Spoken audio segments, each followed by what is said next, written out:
வணக்கம். உங்களுக்காக செல்வராஜ்.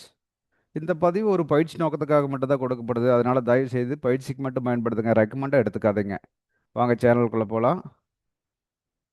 இது வந்து நம்மளுடைய யூடியூப் சேனலுங்க. இதில் வந்து டெலிகிராம் லிங்க் கொடுத்துருக்கேன். மார்னிங் வந்து பார்த்தீங்கன்னா நிஃப்டியோட லைவ் அப்டேட் இதில் கொடுத்துட்டு இருக்க டெலிகிராம் சேனலில் காலையில் மார்னிங்லேருந்தே கொடுத்துட்டு இருக்கிறதுனால உங்களுக்கு தேவைப்பட்டு தான் பயன்படுத்திக்கங்க. ட்ரேடிங்க்கு இது போதுமானது தான். இது ஃபாலோ பண்ணிங்கனாவே ட்ரேடிங் பண்ண முடியும். அடுத்தது வந்து புதுசாக இருக்கிறவங்க இந்த அப்டேட்டட்ஸ் வீடியோஸ் எல்லாம் பார்த்தீங்கன்னா கன்ஃபியூஸ் ஆகும். அதனால நீங்கள் என்ன பண்ணுங்கன்னா ஃபஸ்ட்டு கீழே இருக்கக்கூடிய பிகினர்ஸ் கைடுன்னு சொல்லி ஒன்று கொடுத்துருக்கேன். இந்த பிகினர்ஸ் கைடில் ஒரு 14 வீடியோ இருக்குது. சரிங்களா? அந்த 14 வீடியோ ஒன் பை ஒன்னாக ஸ்கிப் பண்ணாமல் பாருங்கள். இதுலேயே நம்மளுடைய கோர் கான்செப்ட் இருக்குது. இது நீங்கள் புரிஞ்சுட்டிங்கனாவே அடுத்தது வந்து நீங்கள் அந்த அப்டேட்டட் வீடியோ பார்க்கலாம். ஒவ்வொரு வீடியோ பார்க்கும்போது பயிற்சி பண்ணிகிட்டே பாருங்கள். கொஞ்சம் கேப் கொடுத்து பாருங்கள். பயிற்சி பண்ணுங்க. உங்களுக்கு ஈஸியாக செட் ஆகிடும். அதுக்கு பின்னாடி இந்த அப்டேட்டட்ஸ் வீடியோ பார்க்கலாம். இது வரைக்கும் சப்ஸ்கிரைப் பண்ணாமல் இருந்தீங்கன்னா சப்ஸ்கிரைப் பண்ணிக்கங்க. பெல் ஐக்கானை கிளிக் பண்ணி ஆல் கொடுத்துட்டிங்கன்னா நான் கொடுக்கக்கூடிய ஒவ்வொரு அப்டேட்டட்ஸ் வீடியோ உங்களுக்கு வரும். சரிங்களா? ஆல்ரெடி டேடஸாக இருந்தீங்கன்னா இந்த தவறாமல் பார்க்க வேண்டிய பாருங்கள். இதுலேயே வந்து நம்மளுடைய கான்செப்ட் கொடுத்துருப்போம். இதுவே வச்சு பயிற்சி பண்ணிக்க முடியும் நீங்கள். வாங்க இன்னைக்கு கோல்டு என்ன நடக்குதுன்னு பார்க்கலாம். கோல்டு தொடர்ச்சியாக நம்ம பார்த்துட்டு வந்துட்டு இருக்கிறோம். எக்ஸ்ஏயு டாலரில் பார்த்துட்டு வந்துட்டுருக்குறோம். எக்ஸ்ஏயு யூஎஸ்டி டாலரில் கோல்டை பார்த்து வந்துட்டுருக்கோம். இதே தான் M6 ரன் ஆகுது. எந்த மாற்றமும் இல்லை. அதனால இதுவே நீங்கள் ஃபாலோ பண்ணிக்க முடியும். ஆல்ரெடி வந்து பார்த்தீங்கன்னா நான் நேற்று மார்னிங் வந்து பார்த்தீங்கன்னா இந்த இடத்துல தான் மார்க்கெட் ரன் ஆகிட்டு இருந்தது. இது ஒரு லோவாக ஆல்ரெடி இருந்தது. இப்போ வந்து பார்த்தீங்கன்னா அந்த லோவை பிரேக் பண்ணி நிற்கிறானா பிரேக் பண்ணலைங்களா? பிரேக் பண்ணி நிற்கிறான்னு தான் எல்லோரும் சொல்லுவீங்கன்னு நினைக்கிறேன்.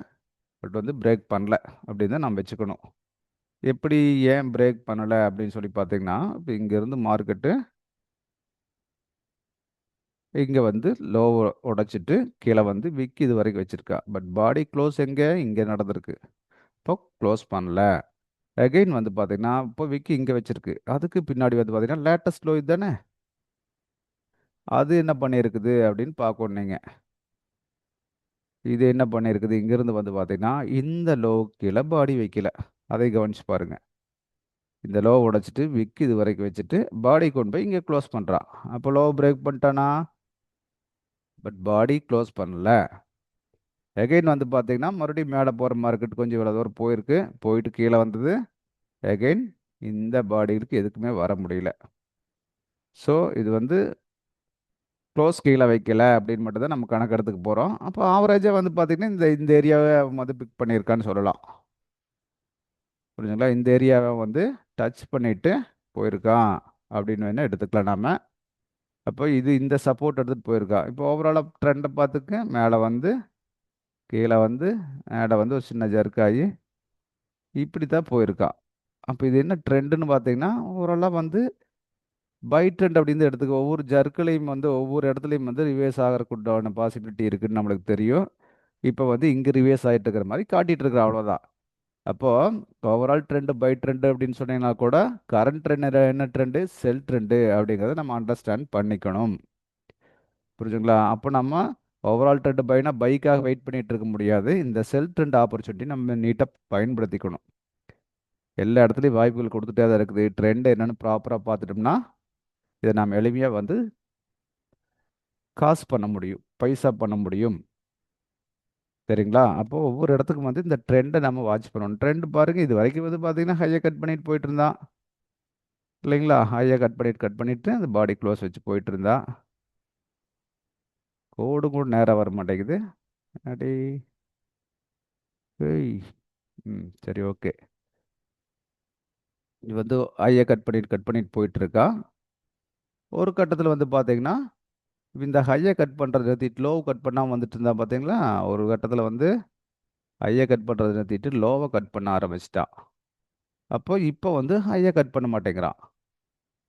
ட்ரெண்டு மாறுறது இப்படி தான் கண்டுபிடிச்சிக்கணும் நீங்கள். லோவை கட் பண்ண ஆரம்பிக்கிறான். இப்போ இது வரைக்கும் லோ வச்சுருக்கா. ஹை இதுவாக இருக்குது. மறுபடியும் இங்கே மேலே வர்றோட என்ன பண்ணுறான்? இங்கே பாருங்க வந்துட்டு இவ்வளோ தூரம் வந்துட்டு கொஞ்சம் ஜர்க் கொடுத்து மேலே போனவன் ஆட்டோமேட்டிக் இந்த ஹையை கட் பண்ணிவிட்டு இப்போ மேலே போயிட்டு இருக்கா. இது லோவாக இருக்குது. லோவை கட் பண்ணல. ஒரு கட்டத்துக்கு இது வரைக்கும் போனவன் இந்த ஹைக்கு போக முடியல. புரிஞ்சுங்களா? எகைன் வந்து லோவுக்கு ஈக்குவலாக வைக்கிறான். எகைன் மேலே போகிற வேகம் இந்த ஹைக்கு வர முடியல. அப்போ ட்ரெண்ட் என்ன ட்ரெண்ட் ஆகுது? செல் ட்ரெண்டாக இருக்குது. செல் ட்ரெண்ட் ஆகிற இடத்துல எகைன் வந்து கீழே வர்றான். இதே சப்போர்ட் பிடிக்கிறான். மறுபடியும் மேலே போகிறான். இந்த ஹைக்கும் வர முடியல. எகைன் இந்த லோ உடைக்கிறான். இந்த ட்ரெண்டோட சேர்த்து கண்டினியூ ஆகுறான் அவனும். எகைன் மேலே போகிறான், முடியல. இந்த ஹைக்கு வர முடியல. எகைன் லோ உடைக்கிறான். புரிஞ்சுங்களா? அப்போ எகைன் இப்படி மேலே வர்றான். இந்த ஹைக்கு வர முடியல. எகைன் வந்து லோ உடைக்கிறானா, ஈக்குவலாக வச்சுருக்கான். கிட்டத்தட்ட ஈக்குவலாக வச்சுட்டு இப்போ இங்கே ட்ராவல் பண்ணிட்டு இருக்கா. இப்போ இது வரைக்கும் நீங்கள் கவனிச்சது வந்து பார்த்தீங்கன்னா லோ உடச்சிட்டு வந்தான்னு கவனிச்சிங்களா? இப்போ என்ன நடக்கிறான்? இது வரைக்கும் லோ உடச்சிட்டு வந்தான்னு கவனிச்சிட்டு இருந்தீங்க. 1 2 3. ஆனால் இங்கே வந்து பார்த்துட்டிங்கன்னா ஈக்குவல் பண்ணிட்டு இருக்கான். அவங்களால லோவு இதுக்கு மேலே உடைக்க முடியல அப்படின்னு தெரியுது. பட் வந்து அதுக்கு வேண்டி பை ட்ரெண்ட் வந்துட்டானா? கிடையாது. பை ட்ரெண்டும் வரல இன்னும். சரிங்களா? இப்போ பை ட்ரெண்ட் வந்தால் தான் நம்ம பைக் போகுதுன்னு அர்த்தம். லோ இதே வந்து பார்த்தீங்கன்னா இன்னும் கொஞ்சம் மேலே கீழே வந்துட்டு கூட மறுபடியும் மேலே போகிறதுக்கு பாசிபிலிட்டி இருக்குது. இந்த ட்ரெண்ட் மாறணும்னு சொன்னீங்கன்னா, அல்லது கீழே இன்னும் கொஞ்சம் வந்து போட்டு இதை போய் உடைச்சாவே பை ட்ரெண்டுக்கு வந்துச்சுன்னு அர்த்தம். அப்படி வந்து நடக்கலாம்.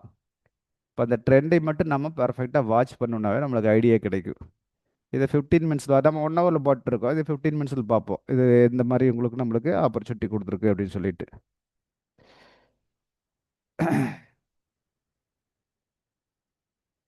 15 minutes, 15 minutes R 5 minutes any.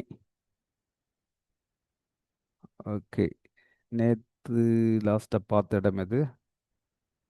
17ஆம் தேதி கிட்டத்தட்ட இந்த இடத்துல பார்த்தோம். காலையில் 6:30 மணிக்கு போது இந்த இடத்துல பார்த்தோம். நேற்று ஆல்ரெடி வந்து பார்த்தீங்கன்னா என்ன நடந்துட்டு இருந்தது? அழகாக 15 மினிட்ஸில் எப்படி ட்ராக் பண்ணிக்கிறான்னு பாருங்க. அப்படியே லட்டு மாதிரி லோ உடச்சிட்டு வந்துட்டுருக்கேன். நேற்று பார்க்கும்போது இந்த இடத்துல தான் இருந்தால் மார்க்கெட்டு. அகைன் வந்து மேலே போகிறான். இங்கே ஒரு ஆப்பர்ச்சுனிட்டி. கீழே நல்லா கீழே. அகைன் மேலே போகும்போது பாருங்கள் எப்படி ஸ்டெப் வச்சு போராடணும். ஸ்டெப் வச்சு வச்சு வச்சு வச்சு போகிறான். ஒரு கட்டத்தில் இந்த ஹைக்கு வர முடியல. Again reverse. 1 ஹவரில் பார்த்த மாதிரி பார்த்தீங்கன்னா லோ உடைக்கல. பாடி மேலே க்ளோஸு. அகைன் அந்த பாடிக்கு வரல. இப்போ என்ன பண்ணிட்டு இருக்கா அப்படின்னு கேட்டிங்கன்னா ஈக்குவல் லோ வச்சுருக்கா. அப்போது இங்கே நம்ம பார்க்க வேண்டியது வந்து பார்த்திங்கன்னா இங்கே என்ன திரும்புறதுக்கு உண்டான சிக்னல் என்ன கொடுத்துருக்குது அப்படின்னு நம்ம அண்டர்ஸ்டாண்ட் பண்ணிக்கணும். இது வரைக்கும் வந்த மார்க்கெட்டு இது வரைக்கும் போயிட்டு திரும்பி இருக்குது. இங்கேருந்து லோ உடைக்காமல் போயிட்டுருக்குது. அப்போது இந்த லெவல் உடைச்சா அவன் பை ட்ரெண்டுக்கு மாறுறான்னு அர்த்தம். இதையும் வாட்ச் பண்ணணும். லோ உடைக்காத வரைக்கும் பிரச்சனை. லோ உடைச்சான்னா அகைன் ட்ரெண்டு கண்டினியூ. இல்லாட்டி இந்த ஹை உடைச்சிட்டான்னா ஹை உடைச்சிட்டு கூட இப்படி வந்துட்டு மறுபடியும் போகிறதுக்கு பாசிபிலிட்டி இருக்குது. பார்ப்போம் அது என்ன நடக்குதுன்னு பார்ப்போம். இவ்வளோதாங்க. இந்த சப்போர்ட் ரெசிஸ்டன்ஸ் தாண்டி மார்க்கெட்டில் ஒன்றும் இல்லைங்கிறத அண்டர்ஸ்டாண்ட் பண்ணிக்கங்க. இதை ப்ராப்பராக ஃபாலோ பண்ணுங்கள். எளிமையாக புரியும். ஃபஸ்ட்டு புதுசாக இருக்கிறவங்க அந்த பிகினர்ஸ் கைடை பாருங்கள். பார்த்தீங்கன்னாவே உங்களுக்கு நல்ல ஐடியா கிடைக்கும். இதில் உங்களுக்கு கிளாரிட்டி இருந்தால் மட்டும் ஃபர்தராக மேலே இதை பற்றி இன்னும் தெரிஞ்சுக்கணும்னு நினச்சிங்கன்னா கிளாஸ் அட்டன் பண்ணலாம். பயிற்சி வகுப்புகள் எடுத்துகிட்டு இருக்க அட்டன் பண்ணுறதுனா மொபைல் நம்பர் இருக்குது, காண்டாக்ட் பண்ணுங்கள். ஓகே. நீ அடுத்த ஒரு பதிவில் மீண்டும் சந்திப்போம். அல்ல இதே போதுமானதுன்னா இதுவே நீங்கள் பாருங்கள். ஒன்றும் பிரச்சனை இல்லை. இதுலேயே ப்ராக்டிஸ் பண்ண முடியும்னா உங்களுக்கு ஆல்ரெடி கொஞ்சம் ட்ரேட் தெரிஞ்சதுன்னு இதுவே யூஸ் பண்ணாங்க, தப்பு கிடையாது. ஓகே. தேங்க்யூ.